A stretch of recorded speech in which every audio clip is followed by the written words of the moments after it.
Is this some kind of joke? I asked, my voice breaking as the video played behind me. The laughter and gasps from the audience were deafening, each one like a dagger to my chest. My face burned, and my hands gripped the edges of the podium so tightly that I thought it might crack. My name is Victoria Reed. I'm 38 years old, and I'm the CEO of Reed Tech, a tech company I built from scratch over the last decade. This stage, this moment, was supposed to be my triumph, the highlight of our company's annual innovation summit in front of our employees, clients, and some of the most influential people in the industry. Instead, I was standing there, exposed and humiliated, as a manipulated video played out lies for everyone to see.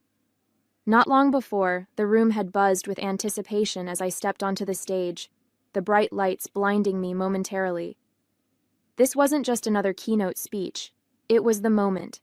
Reed Tech's annual Innovation Summit, broadcast live to thousands worldwide.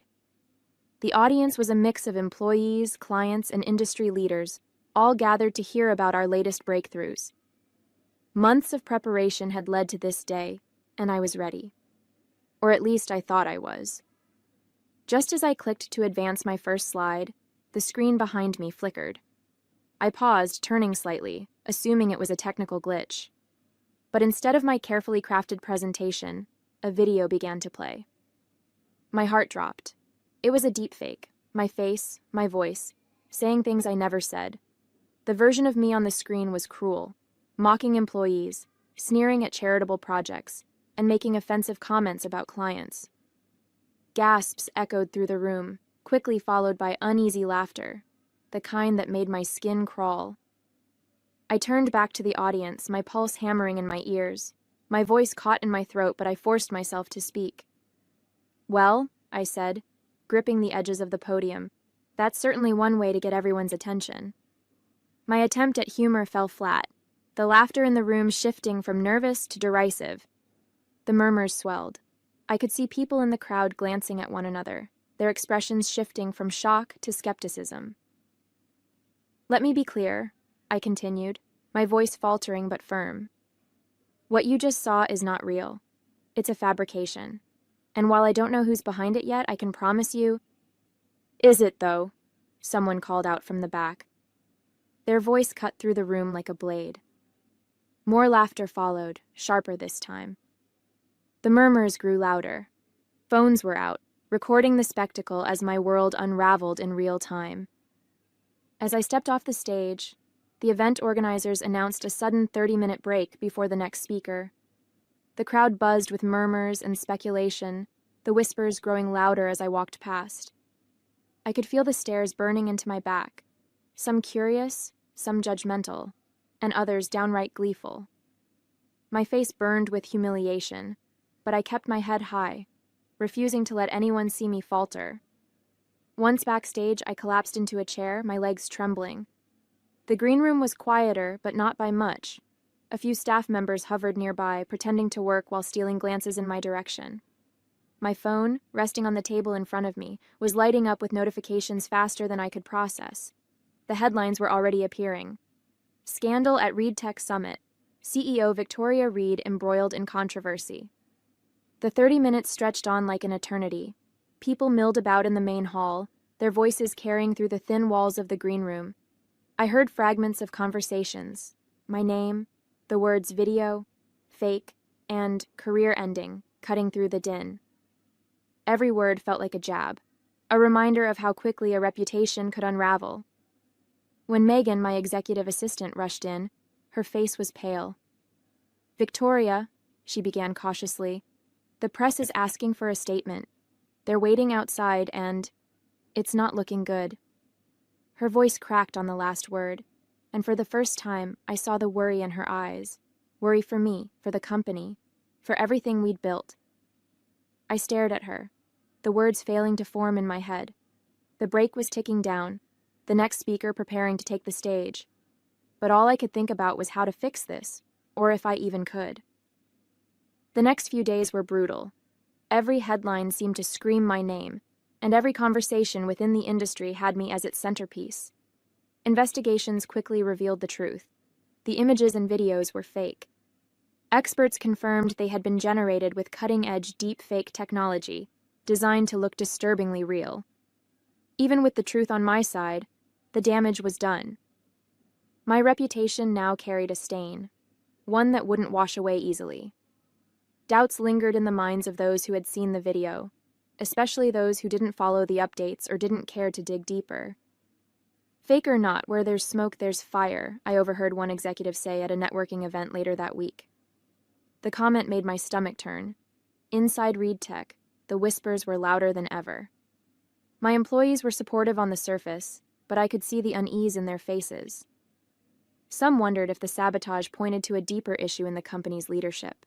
Investors were asking harder questions. Clients were stalling on contracts, and my inbox overflowed with concerned messages that barely masked their doubt in my ability to lead. As the days went on, I found myself replaying the event over and over in my mind. Who would do something like this? Who hated me enough to humiliate me on such a public stage? Two names lingered at the forefront of my thoughts, no matter how much I tried to push them aside. First, there was Nathan Cross, the CEO of CrossTech and my fiercest competitor. Nathan had never hidden his disdain for me, often making snide remarks at industry events about how lucky I was to lead ReedTech. Our companies had butted heads over clients before, and I wouldn't put it past him to pull a stunt like this to tarnish my reputation and poach my business. Then there was Diana Lewis, my former business partner and co-founder. We'd started ReedTech together, but our relationship had soured years ago after a bitter disagreement about the company's direction. Diana left, taking a settlement and a bruised ego. She hadn't spoken to me since, but I'd heard whispers about her trying to build her own company. Was this her way of getting revenge? Neither option felt right. Nathan was too brash to hide behind something like this. If he wanted to take me down, he'd do it openly. Diana, on the other hand, had always been calculated, but was she still nursing a grudge after all this time? I spent hours combing through every detail, trying to connect the dots. Nathan had the motive.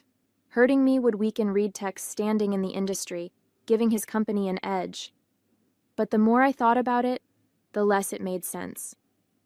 His style was loud and bold, not calculated. A smear campaign like this? Too subtle for Nathan. He'd rather gloat openly than pull strings from the shadows. Diana, though, Diana was different. She'd always been deliberate, measured, and painfully strategic. Our fallout had been ugly, filled with accusations and resentment. I had moved on, or at least I thought I had, but maybe she hadn't. The timing made sense. ReedTech's success was growing, casting an even bigger shadow over whatever Diana was trying to build. Was this her way of evening the score? The thought consumed me as I paced the floor of my apartment that night. It had to be one of them, Nathan or Diana. But which one? My instincts warred with the evidence, or lack thereof. I clenched my fists, trying to push the doubt aside. Whoever it was, I wasn't going to let them win. The next morning, I walked into my office, still replaying every detail in my mind. Megan, my assistant, was already there, sorting through a stack of folders on my desk. She looked up as I walked in and immediately noticed the tension in my face. "Rough night?" she asked, offering a sympathetic smile. "You could say that," I replied, sinking into my chair. "I need your thoughts on something, Megan. This situation with the deepfake, it's eating me alive. I've narrowed it down to 2 people who could have done this." Megan pulled up a chair, her brow furrowing. "You've got my full attention. Who do you think it is?"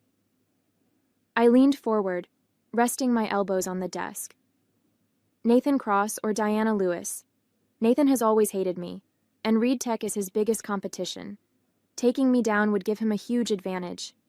But this kind of thing doesn't feel like him. He's more of a rub-it-in-your-face kind of guy." Megan nodded thoughtfully. "Yeah, Nathan's not exactly subtle. If it were him, he'd probably be gloating about it by now." "Exactly," I said. "Then there's Diana. We haven't spoken in years, but our fallout was messy. She walked away with a settlement and a grudge. She's smart, calculated. This feels like something she'd do." Megan tilted her head, considering my words. "She definitely has the brains for it. And if she's still holding on to that grudge, yeah, I could see her doing something like this. I sighed, running a hand through my hair. The thing is, I don't have solid evidence against either of them. It's all just instinct. Okay, Megan said, leaning forward. Let's think this through. If it's Nathan, what's his play? How does he gain from this? He'd undermine my reputation, make me look unfit to lead Reed Tech, I replied. It would make clients and investors question the company's stability. That could open the door for him to poach our business. True, Megan said. And Diana? I hesitated. Revenge. Pure and simple. This could be personal for her. She doesn't need a business gain, just the satisfaction of watching me fall. Megan leaned back in her chair, crossing her arms. Both are possible, but I'm leaning toward Diana. She has more reason to make it personal. Nathan's more likely to go for the jugular in a way that's traceable. It's too subtle for him. After my conversation with Megan, I realized there was only one way to move forward. I had to confront them, or at least test their reactions. Subtlety would be key. If either Nathan or Diana were responsible, they'd slip up eventually. I picked up my phone and stared at the two names on my contact list, my thumb hovering over the screen. Nathan first. He was impulsive and brash, easier to rattle. I tapped his number, my heart pounding as the phone rang. Victoria. He answered after a few rings, his voice sharp and impatient. How are you today? Cut the formalities, Nathan, I said, injecting a casual tone into my voice. I'm sure you've seen the headlines. Of course, he said, a smug undertone creeping into his words. It's been the talk of the industry. Gotta admit, that video? Brutal. Almost too good to be true. I paused, letting the silence linger for a moment. It's fake. You know that, right? Fake or not, perception is reality, isn't it? He replied, a low chuckle following his words. But hey, if you need a shoulder to cry on, I've got a few minutes. I gritted my teeth. I'll be fine, Nathan. Just wanted to check if you'd heard anything unusual. You're well connected, after all. His laughter stopped abruptly. Why would I know anything about it? You think I'm behind this? I matched his sharp tone. Just covering all my bases. Well, don't look at me, he snapped. Unlike some people, I don't need cheap tricks to win. Good luck cleaning up your mess, Victoria. He hung up before I could reply. I leaned back in my chair, exhaling slowly. Nathan's reaction felt predictable, defensive, arrogant, but nothing concrete. Next was Diana. Her number felt heavier as I tapped it, memories of our fallout flashing through my mind. The phone rang twice before she picked up. Well, this is a surprise, she said coolly. Victoria Reed, to what do I owe the pleasure? Diana, I said, keeping my voice neutral. I'm sure you've seen what's been going around. The video. Hard to miss, she replied. It's all over the news. Nasty stuff, but not surprising. You've made a lot of enemies over the years. I ignored the jab. Enemies like you? She laughed, the sound sharp and cutting. Oh, please. If I wanted to take you down, I wouldn't need smoke and mirrors to do it. I'd do it to your face. Her words stung, but there was an honesty in them I couldn't ignore. So, you're saying you had nothing to do with it? I'm saying I've got better things to do than worry about you, she said bluntly. But if you're looking for a suspect, maybe start with someone closer to home. People like you don't get taken down by strangers. The line went dead before I could respond. Her words echoed in my mind, planting a seed of doubt I couldn't shake. I set the phone down, my mind swirling with possibilities. Diana's parting words echoed louder than anything else. Someone closer to home. It sounded like a throwaway comment, but it stuck with me, gnawing at the edges of my thoughts. Could she be right? Could it be someone from within my own circle? The idea made my stomach churn. I replayed both conversations in my mind. Nathan's arrogance had been expected, but his defensiveness seemed genuine. He was insulted that I even considered him a suspect. Diana, on the other hand, was cold and cutting, but not evasive. If she had done this, why not take the opportunity to gloat? Both of them left me with no solid answers, just more questions.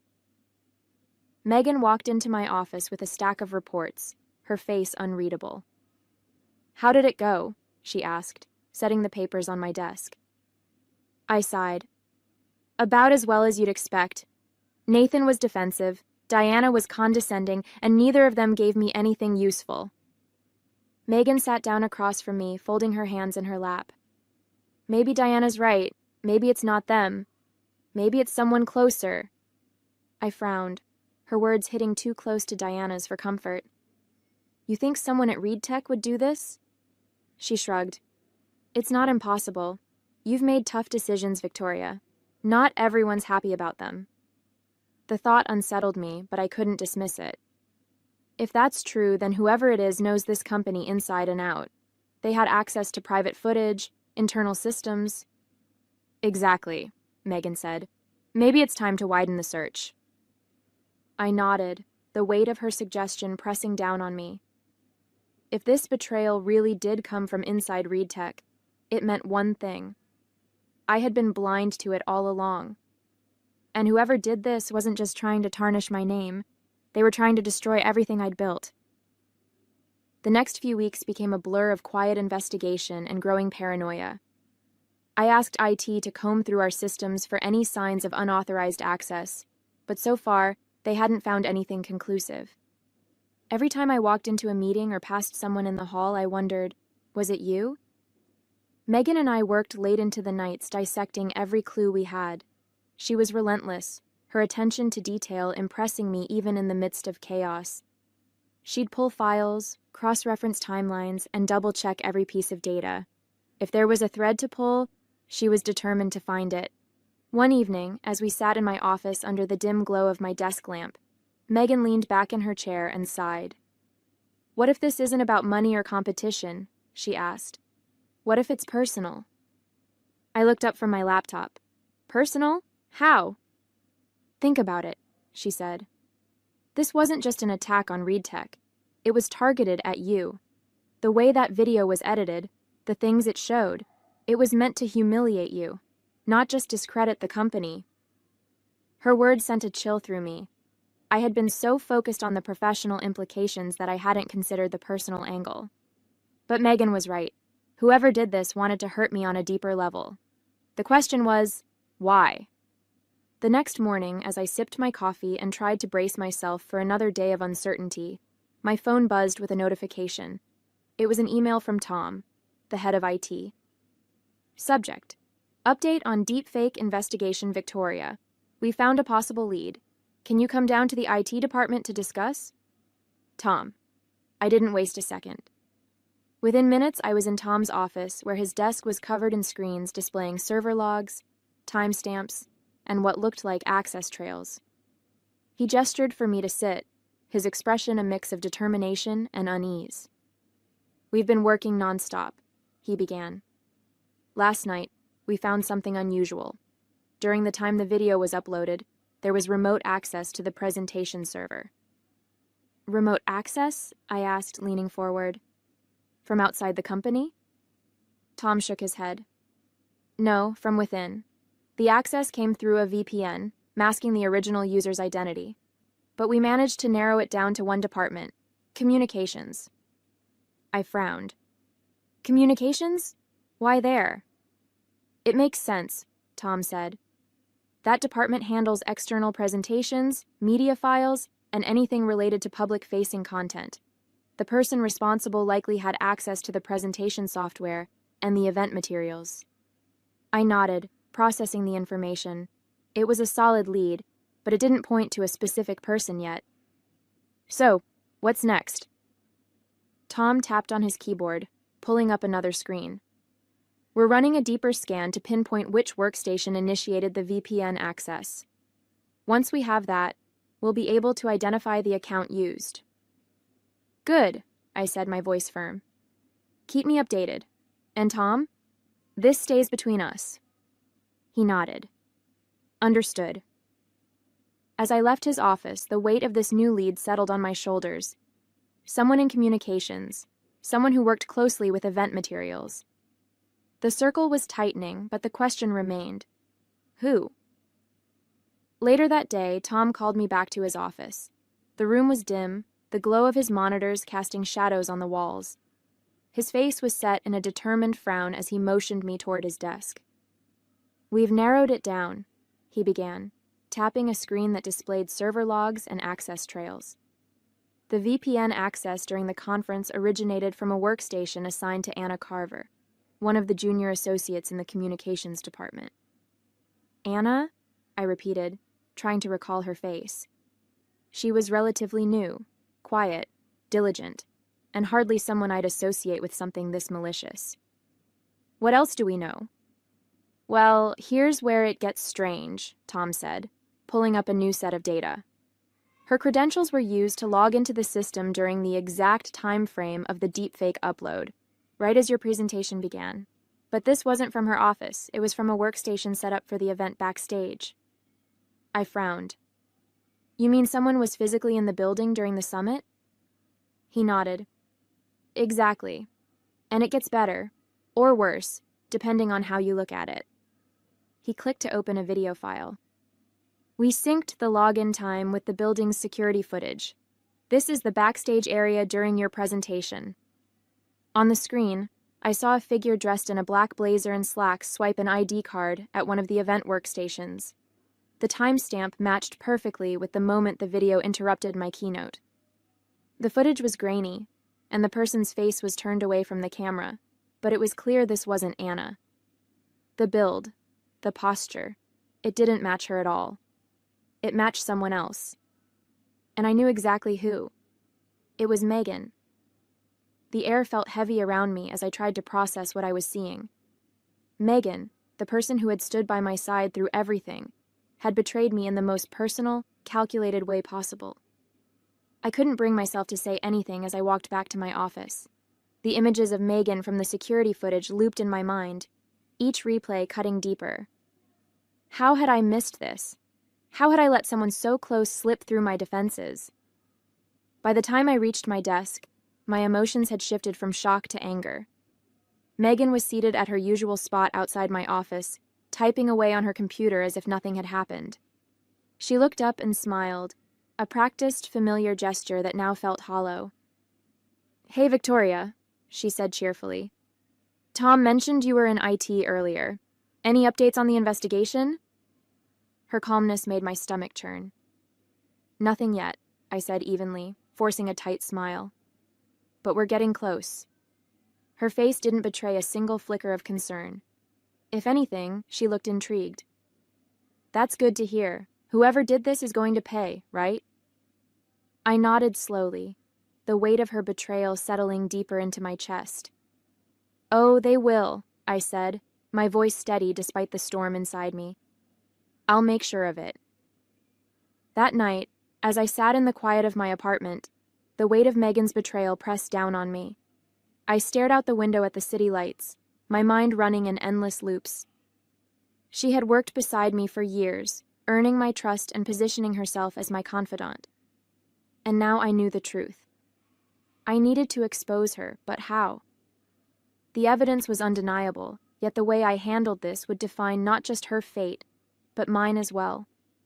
A direct confrontation could work, but it would give her the chance to spin the story. Public exposure would send a clear message, but it might make me look vindictive in front of the company. A carefully staged trap could catch her off guard, but it required precision. Every option carried its risks, its rewards. I leaned back, closing my eyes. She thinks she's untouchable, I thought, that I won't see this through. But she's wrong. The next morning, I finalized my plan. It wasn't subtle, but it would be effective.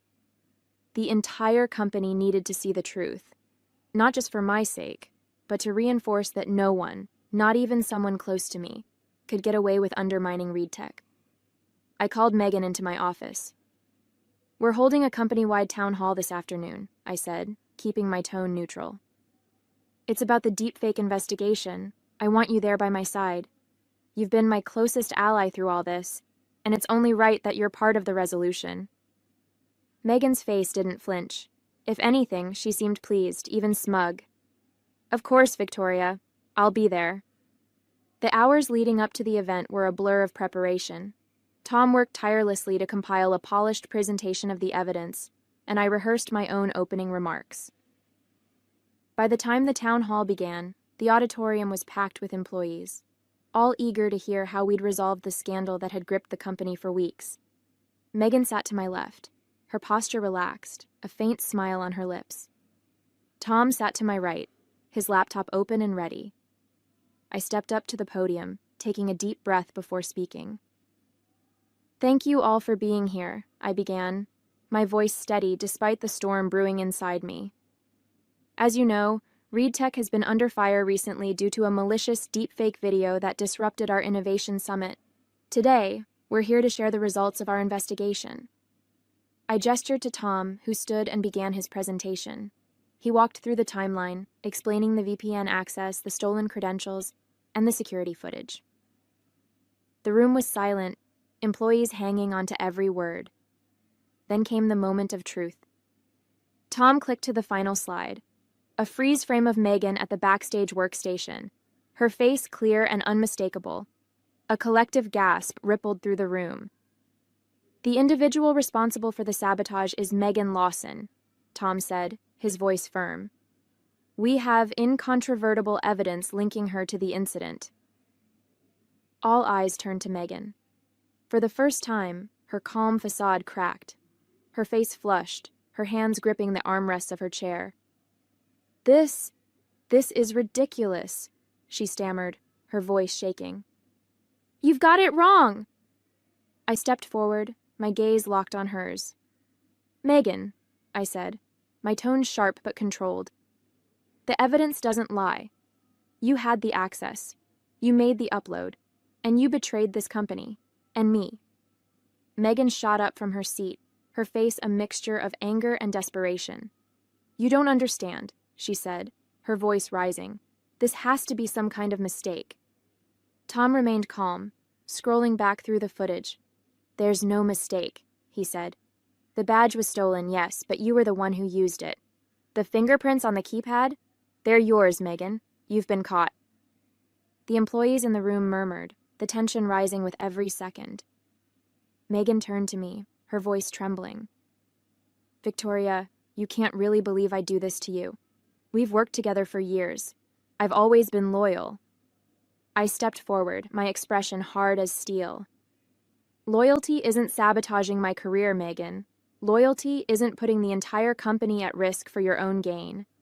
Do you have anything to say for yourself? The truth this time." She faltered, her eyes darting around the room as if searching for an escape. I was pushed into it," she blurted, her voice cracking. "I didn't want to, but..." "But what?" I pressed, my voice sharp. "Who pushed you? Why did you do it?" Her shoulders sagged as the fight drained out of her. She slumped back into her chair, her voice barely above a whisper. "It wasn't about the company," she admitted. "It was about you. You've always had everything, respect, success, recognition, and I'm just the assistant, always in your shadow." The room fell silent as her words hung in the air. She looked up at me, her eyes filled with a mix of guilt and bitterness.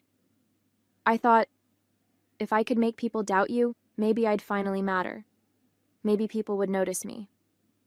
I took a deep breath, my heart pounding in my chest.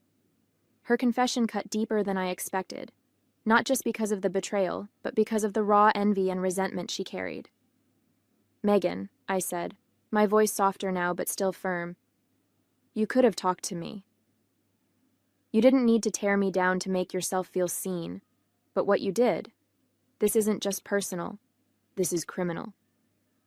She buried her face in her hands, and I turned back to the employees seated in the room. "ReedTech is built on trust," I said, my voice steady.